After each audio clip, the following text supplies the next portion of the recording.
What's up, homies?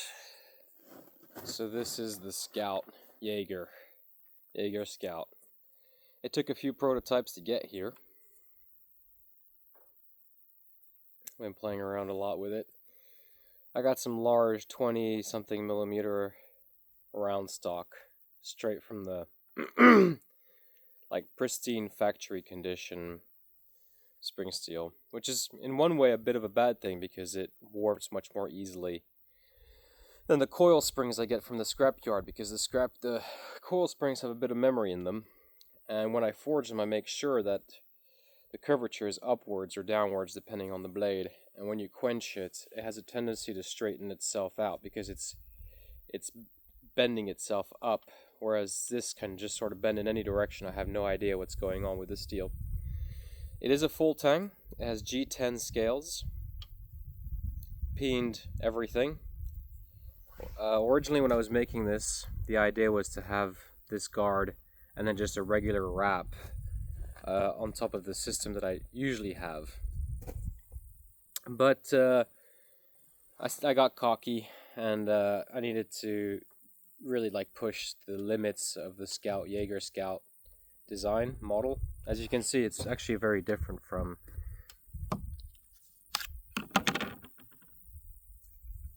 what I'm glad that I went through this process because it forced me to use the bigger steel. The problem, of course, with using the bigger steel like this is that it's a bit heavier on your elbow grease areas.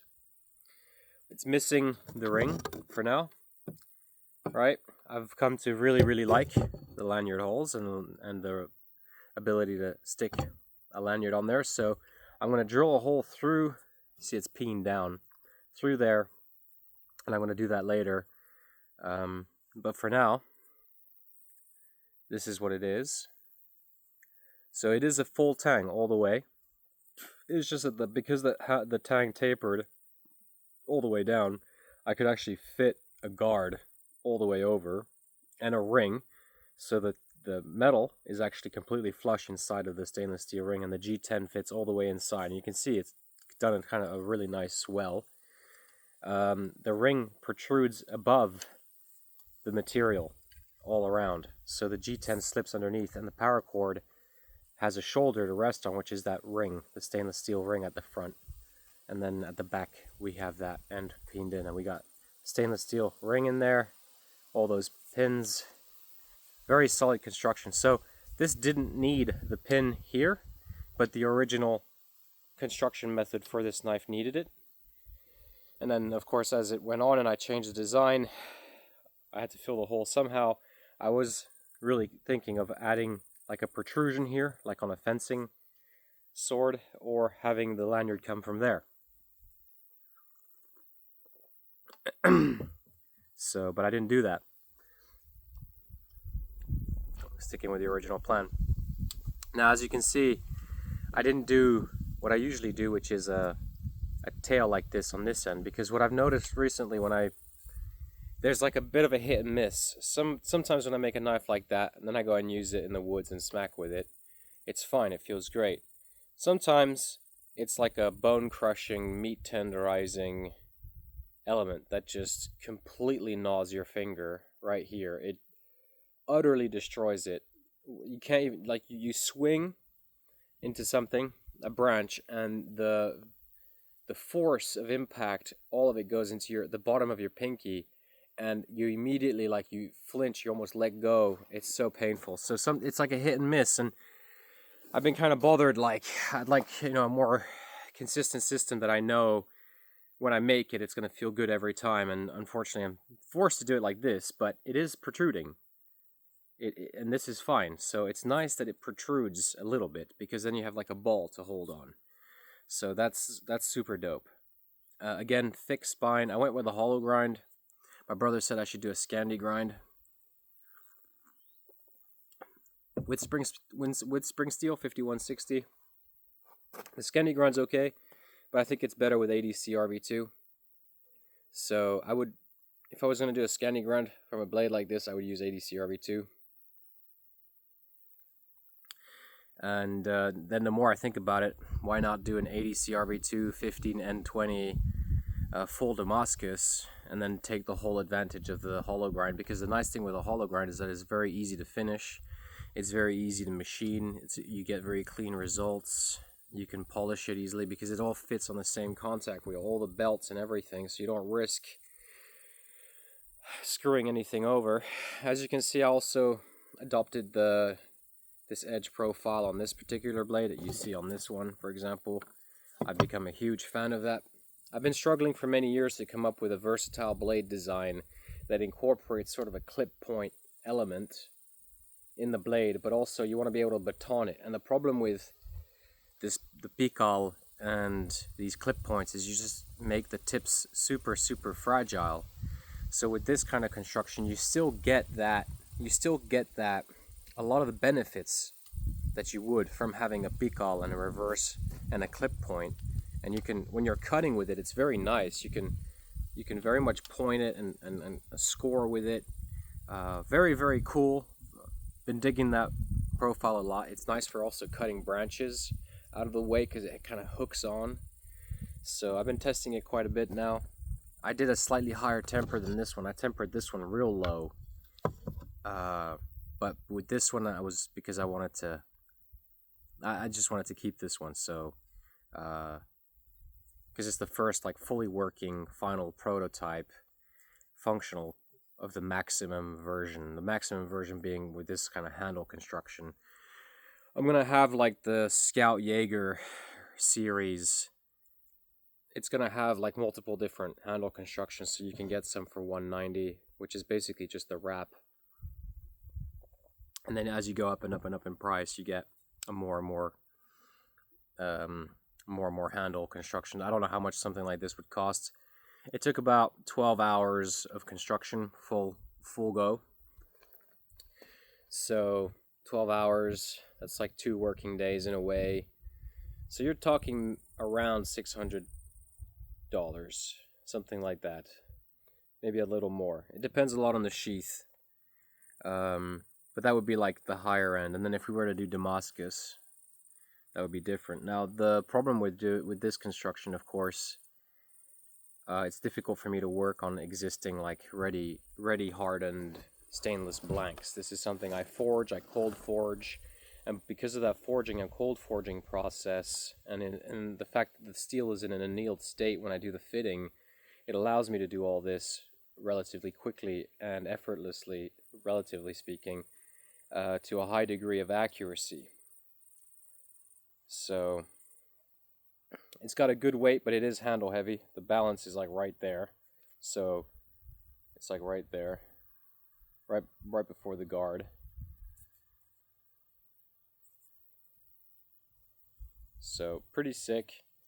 I've left the guard a bit meaty, and I left the pommel a bit meaty too, because then I can grind away if I want to, anything to kind of change it if I'd like to. I'm worried about this shoulder here.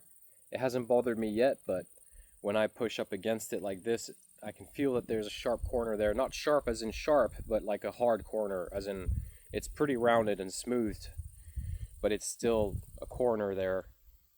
Although it's very comfortable like this, it doesn't seem to bother me at all. Should be fine. Now the difficulty with replicating this is how do I ensure that when I do the other tangs and when I do the other forgings that the ring fits on all of them, and it's a fitting thing and it's a consistent thing. So I don't know how to answer that. That's a tough one. I do have some measurements, so I'll work with that. But overall, really cool. Usually I do the guard fitting from below. But this time I did it like this, which is, it's a full tang, but it has all the rat tail elements. So that's fucking cool, I think. Where even though it's full tang, because people often think that rat tail is weaker than full tang, or that full tang is stronger than rat tail, but really, and then but really it comes down to like the proportions, how much material you have, where are you drilling those holes, because often one of the weak points with a full tang is you have the narrowest part of the blade will be right here, and then you have a hole right there to keep the scales on. And so in the part of the blade that has the most stress, you'll have a hole and the least amount of metal, and that's where you'll have your weakest blade, and that's a full tang. Skeletonized full tangs are notoriously weak, definitely weaker than rat tails. So it's really, like, the funny thing about this, what's interesting is that it is a full tang all the way. The whole thing here is metal. All of this is full tang, and it has a hole everywhere where you would have normally your scale. So, you know, you have all the elements. You can do all the rat tail stuff on a full tang if you want to. And this is an ancient 18th century construction technique. There's nothing new here. This is very classic military grade construction from the 19th century and early 20th century. And it phased out towards the mid 20th century because it's just so complex and so over engineered. They didn't really need that. They figured that you might as well just stack a bunch of leather and lathe that on a round, and there you go. You have a K-bar, you know? And ultimately, they're both, you know, effective tools. So larger blades like this, I'll show you in another video the similarities between another blade that I have, a vintage antique sort of machete sword from late 19th century, a Swedish one that has the same sort of handle construction, very similar. But yeah, nice and thick spine, so I want to be able to baton with it. Again, the idea, it's Scout Jaeger knife. It has to be slightly bigger than a regular blade like this. I felt like was a little small, but it can't be too big. Like, it's not supposed to be a chopper, but you want to be able to chop your way through stuff if you have to. So you're not, like, if you need to chop, you're not stuck with a piece of shit tool that doesn't do anything, right? So, and then if you want a baton and all that. Oh yeah, going back to the full tank stuff. So the thickest part of the metal is all at the front here. This is where all the metal is in the blade. You do have holes coming here and there, but again, just like any full tang, those holes are where any regular full tang blade would have a hole for their tang, their scales, their handles, and it's also in the thickest part. So I don't have any issues with the rivet lock being there, and some of you have already seen the 90-degree bend test that we've done on this type of steel, and we bent 7 times back and forth, and it actually came back almost true every time. So this steel is extremely resilient. You can do a lot of beating around with it, and that's kind of the idea. And I think people are becoming more and more familiar and impressed by 5160 performance, as we see with the Glock dagger knives. Now, this is all I have for you guys today. Thank you very much for watching. Scout Jaeger series.